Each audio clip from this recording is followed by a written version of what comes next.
Red Hook dates back to the 17th century. It was founded by the Dutch. Back then, this was actually a lot of islands. There was a lot of tidal pools. It was very marshy. It was only later on that was actually filled in. The groundwater was only a few feet down, which has been a bit of a risk for flooding throughout its history. 5 years ago, October 2012, Superstorm Sandy hit New York City, and there were really few neighborhoods that suffered more than Red Hook.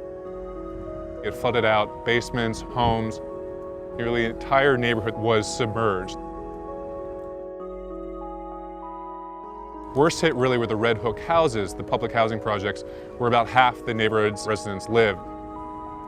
Those people lost power for weeks, they lost water, they lost heat, and it's only now that that damage is really being repaired in any way, and they're really, in some ways, as vulnerable as they ever were before. We are traumatized by it. We take things for granted every day. Water and electricity is something we take for granted.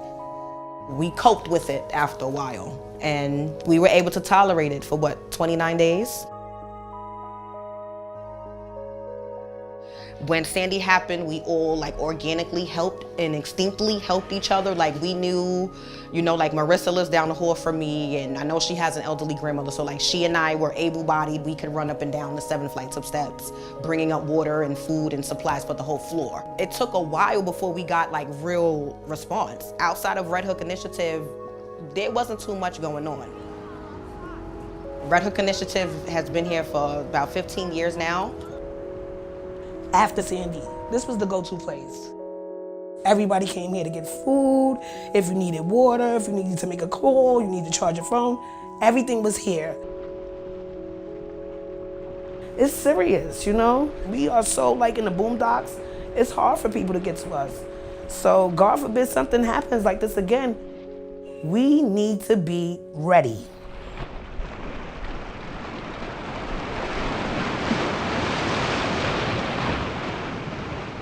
So Superstorm Sandy did about $19 billion of damage to New York City as a whole, and the city almost immediately decided to not just repair the damage that had been done, but to try to build back in a stronger way. The city has said it will spend about $20 billion altogether on recovery and resilience.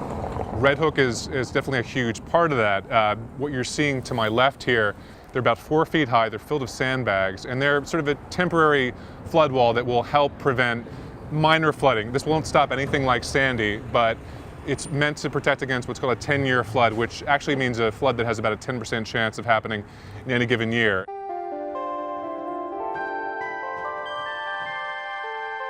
Those sandbags are gonna kind of prevent the water from coming in. There's nothing that could prevent Mother Nature from doing whatever she's gonna do.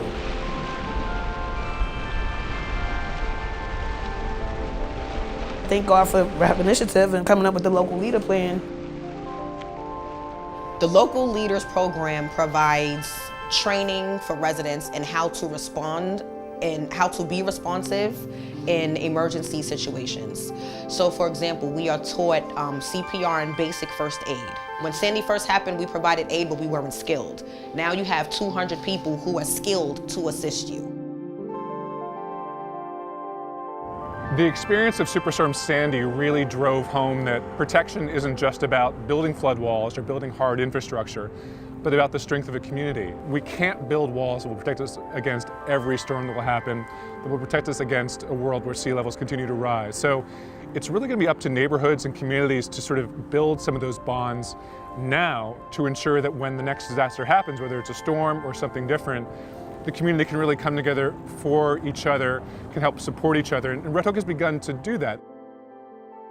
They see us in the street now and they're like, what's going on next? When is the next set of workshops? What are you all doing? We want to know everything you know. And I hardly know anything, and I just learned some of this stuff. And you know how hard it took for me to say resiliency? And resiliency is a hard word to sell when you're door knocking and doing outreach. They're like, what? It felt good that people received us well.